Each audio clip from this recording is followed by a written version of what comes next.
దేశంలో ఎక్కడా లేని విధంగా క్రైస్తవుల పవిత్ర పండుగ క్రిస్మస్ను అధికారికంగా నిర్వహించిన ఘనత తెలంగాణ తొలి ముఖ్యమంత్రి కేసీఆర్కే దక్కిందని మాజీ మంత్రి హరీష్ రావు అన్నారు.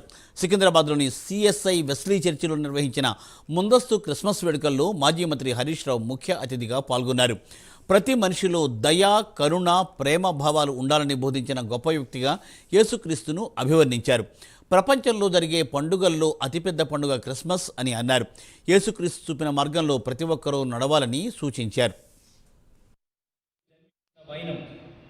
నేనే మార్గమును, సత్యమును, జీవమునై ఉన్నాను. నీ జీవమును మేము అందుకొని సమృద్ధి అయిన జీవాన్ని పొందుతూ నిత్య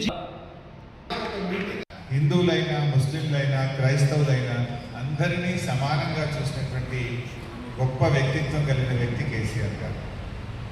దేశంలో అనేక రాష్ట్రాల్లో క్రైస్తవులు కూడా ముఖ్యమంత్రులు అయ్యారు.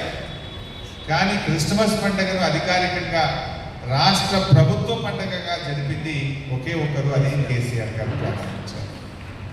బతుకమ్మ అయినా, దసరా అయినా, అది రంజాన్ అయినా, క్రిస్మస్ అయినా, గుడ్ ఫ్రైడే అయినా, అంటే అన్ని పండుగలను కూడా గౌరవించారు. ఆయన బతుకమ్మకు ఎలాగైతే మహిళలకు కొత్త చీరలు ఇచ్చారు, రంజాన్ వస్తే ముస్లిం మైనార్టీలకు బట్టలు పంపారు, క్రిస్మస్ పండుగ సందర్భంగా కూడా పేద క్రిస్టియన్ల కోసం రాష్ట్ర ప్రభుత్వం నుంచి మరి కొత్త బట్టలు పంపించినటువంటి వ్యక్తి గౌరవనీయులు కేసీఆర్ గారు.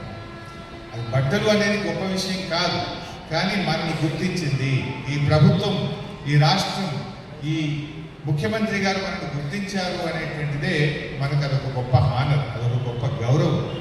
ఆ రకంగా కేసీఆర్ గారు అన్ని వర్గాలను కూడా